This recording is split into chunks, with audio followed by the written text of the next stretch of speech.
Bonjour mes chers élèves, j'espère que vous allez bien. Dans la vidéo d'aujourd'hui, on va apprendre comment faire des hypothèses. Commençons par cet exemple. Si vous vous protégez contre coronavirus, vous ne serez pas infecté. Si vous remarquez bien cette phrase, il se compose de deux parties. La première partie, une subordonnée circonstancielle de conditions introduite par si vous vous protégez contre coronavirus. Et la deuxième partie, la proposition principale introduite par vous ne serez pas infecté. Pour formuler une hypothèse comme celle-ci, il faut bien, et selon le contexte, respecter les règles des temps suivants. Le système hypothétique obéit à trois schémas possibles. Possible, réalisable en respectant la structure si plus présent plus futur. Par exemple, si l'équipe s'entraîne bien, elle gagnera le match. Si vous remarquez bien, dans cette phrase, on a conjugué le verbe s'entraîner au présent et le verbe gagner au futur. Les réalités liées au présent. En respectant la structure si plus l'imparfait plus le conditionnel présent. Par exemple, si les enfants avaient du sable, ils bâtiraient des châteaux. Si vous remarquez bien, dans la première partie, on a conjugué le verbe avoir à l'imparfait et dans la deuxième partie, on a le verbe bâtir au conditionnel présent. Les réalités liées au passé. En respectant la structure si plus le plus que parfait plus le conditionnel passé. Par exemple, si nous avions révisé nos leçons, nous aurions eu une bonne note. Dans cette phrase, on a conjugué le verbe réviser au plus que parfait et dans la deuxième partie, on a conjugué le verbe avoir au conditionnel passé. On peut aussi formuler une hypothèse avec les structures suivantes. Si plus présent plus présent. Par exemple, si tu lui dis « je ne te parle plus ». Dans cette phrase, on a conjugué le verbe dire au présent et le verbe parler aussi au présent. Si plus présent plus l'impératif. Par exemple, si tu te sens mal, rentre à la maison. Dans cette phrase, dans la première partie, on a conjugué le verbe se sentir au présent et le verbe rentrer à l'impératif. Sans oublier que la virgule est obligatoire lorsque si est mis au début de la phrase. Et elle s'efface lorsque le si est au milieu de la phrase. Et il est important de se rappeler aussi que le verbe placé après si est toujours à l'indicatif. L'emploi le plus fréquent est si, mais vous pouvez varier les structures en utilisant au cas où plus le conditionnel. Par exemple, au cas où il pleuvrait, nous resterons à la maison. Si vous remarquez bien, on a conjugué le verbe pleuvoir au conditionnel. Dans l'hypothèse où plus le conditionnel. Si vous remarquez bien dans cette phrase, on a conjugué le verbe travailler au conditionnel. À supposer que plus le subjonctif. Par exemple, nous pourrions faire la marche à supposer qu'il ne pleuve pas. Donc ici, on a utilisé le verbe pleuvoir au subjonctif. En admettant que plus le subjonctif.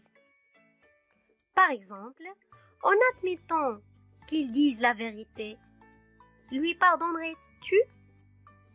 Ici, on a conjugué le verbe dire au subjonctif. Et maintenant, pour bien comprendre, on va faire un petit exercice. Mettez les verbes entre parenthèses autant qu'ils conviennent. La première phrase, si nous faisons des analyses de l'ADN, nous, le verbe démasquer le véritable criminel. Si vous remarquez bien, dans la première partie de cette phrase, on a conjugué le verbe faire au présent. Donc, on doit conjuguer le verbe masquer au futur. Et on va dire, si nous faisons des analyses de l'ADN, nous démasquerons le véritable criminel. Deuxième phrase. Si tu le verbe avoir de les éléments de l'enquête, tu n'emprunterais pas cette fausse piste. Si vous remarquez bien, la deuxième partie de cette phrase, on a conjugué le verbe emprunter au conditionnel présent. Donc, on doit conjuguer le verbe avoir dans la première partie à l'imparfait. Et on va dire, si tu avais tous les éléments de l'enquête, tu n'emprunterais pas cette fausse piste. Troisième phrase. S'ils avaient pensé à faire le plein d'essence, ils, le verbe pouvoir, parcourir des kilomètres en voiture. Si vous remarquez bien, la première partie, on a conjugué le verbe penser au plus que parfait.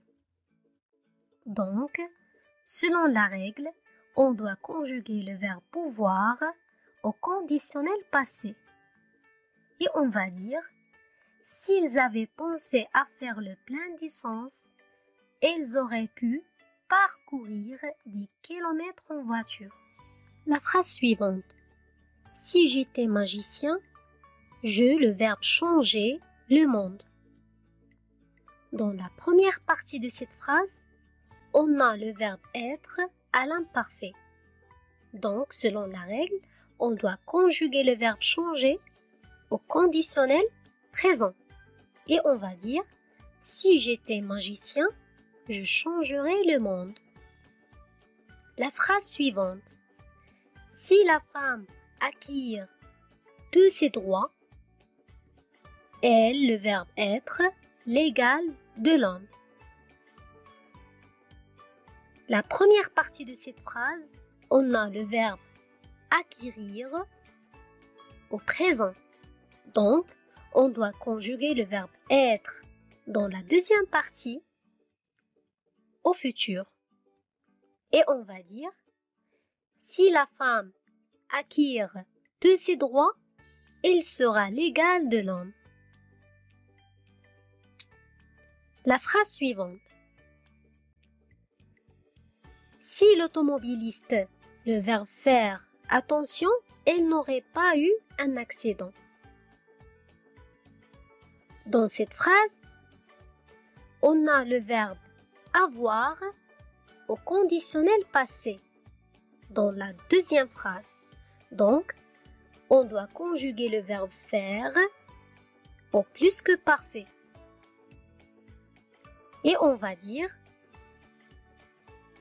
si l'automobiliste avait fait attention, il n'aurait pas eu un accident. La phrase suivante. Les filles, le verbe aller, à la plage, s'il fait beau. Ici, on a si au milieu de la phrase. Et on a le verbe faire au présent. Donc, on doit conjuguer le verbe aller au futur. Et on va dire les filles iront à la plage s'il fait beau. La phrase suivante. Je ne serais pas tombée dans ce délicat problème si tu, le verbe avertir. On a aussi si au milieu de la phrase et on a le verbe tomber au conditionnel passé. Donc, on doit conjuguer le verbe avertir au plus que parfait.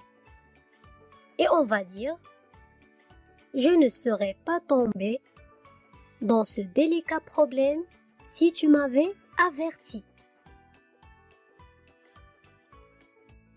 La dernière phrase. Si j'avais de l'argent, le verbe faire, le tour du monde. Si vous remarquez bien, j'ai essayé le verbe avoir à l'imparfait. Donc, on doit conjuguer le verbe faire au conditionnel présent. Et on va dire, si j'avais de l'argent, je ferais le tour du monde. Passons maintenant au deuxième exercice. Choisissez la bonne réponse. La première phrase. Au cas où vous n'auriez ou vous avez pas le temps, téléphonez-moi pour me prévenir. Si vous remarquez bien, on a au début de la phrase au cas où. Et on a déjà vu que au cas où est souvent suivi du conditionnel. Donc, on doit mettre le verbe avoir au conditionnel et on va dire au cas où vous n'auriez pas le temps, téléphonez-moi pour me prévenir. La deuxième phrase. Je leur donne au cas où ils en avaient ou auraient besoin. Aussi, dans cette phrase, on a au cas où. Donc, il doit être suivi par le conditionnel. Et on va dire, je leur donne au cas où ils en auraient besoin. Donc, on doit mettre le verbe avoir conditionnel. La troisième phrase.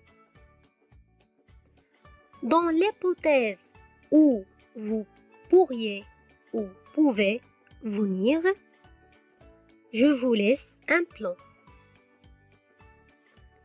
Et on a déjà vu que dans l'hypothèse est souvent suivi par le conditionnel aussi.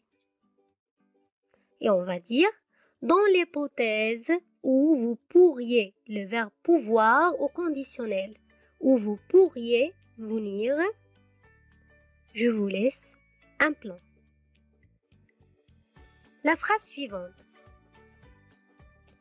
En admettant qu'elle vienne ou bien vient, tu crois vraiment qu'elle acceptera tout le même de discuter avec toi? En admettant que est toujours suivi par un verbe qui doit être conjugué au subjonctif. Donc ici, on a le verbe venir. On doit le conjuguer au subjonctif et on va dire en admettant qu'elle vienne. La phrase suivante. À supposer que tu serais ou sois réellement allé à cette conférence, je trouve curieux que personne ne t'ait vu. Donc ici, on doit conjuguer le verbe être au subjonctif. Pourquoi? Parce que à supposer que est toujours suivi du subjonctif. Donc, on va dire à supposer que tu sois réellement allé à cette conférence. La dernière phrase. Au cas où elle ne fait ou ferait pas beau demain, nous avons prévu une sortie. On a au cas où, donc on doit mettre le verbe faire au conditionnel. Et on va dire, au cas où elle ne ferait pas beau demain, nous avons prévu une sortie. Passons maintenant au troisième exercice. Lisez le texte et choisissez la bonne réponse. Je vous laisse le temps pour le lire.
Passons à la correction. En admettant que, ou au cas où, mes amis ne soient pas ponctuels. Ici, on a le verbe être au subjonctif. Et on sait bien que, en admettant, est souvent suivi du subjonctif. Donc, on va dire, en admettant que mes amis ne soient pas ponctuels, j'irai rapidement au supermarché pour racheter les ingrédients nécessaires à mon plat. Ou j'achèterai chez le traiteur un délicieux plat cuisiné. À supposer que, ou bien au cas où, mes amis l'aimeraient. On a l'aimerait au conditionnel. Et on sait bien que, au cas où, est toujours suivi d'un conditionnel. Et on va dire, au cas où mes amis l'aimeraient, elle penserait alors que je suis un véritable cordon bleu. Si ou bien dans l'hypothèse où. Je redescends de mon nuage. Ici, on a le verbe conjugué au présent. Et dans la deuxième partie, je n'aurai d'autre choix. Le verbe est conjugué au futur. Donc, on va dire, si je redescends de mon nuage, je n'aurai d'autre choix que commander une pizza ou me faire livrer par le traiteur. En admettant ou si j'avais plus de talent culinaire, donc ici on a le verbe avoir à l'imparfait et on a j'aurais le verbe avoir au conditionnel présent. Donc on doit utiliser si. Si j'avais plus de talent culinaire, j'aurais tout ce qu'il me faut dans les placards pour concocter un bon petit plat. Mais je n'ai pas de talent culinaire. Et maintenant, je vous propose, mes chers élèves, une grille d'auto-évaluation pour voir un peu ce que vous avez retenu. Donc, je vous invite à la remplir.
Et maintenant, je vous invite à recopier cet exercice et conjuguer les verbes entre parenthèses au temps qui convienne.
C'est tout pour aujourd'hui, mes chers élèves. J'espère que vous avez bien compris la leçon. À la prochaine vidéo, Inch'Allah, avec une nouvelle leçon. Prenez soin de vous et merci.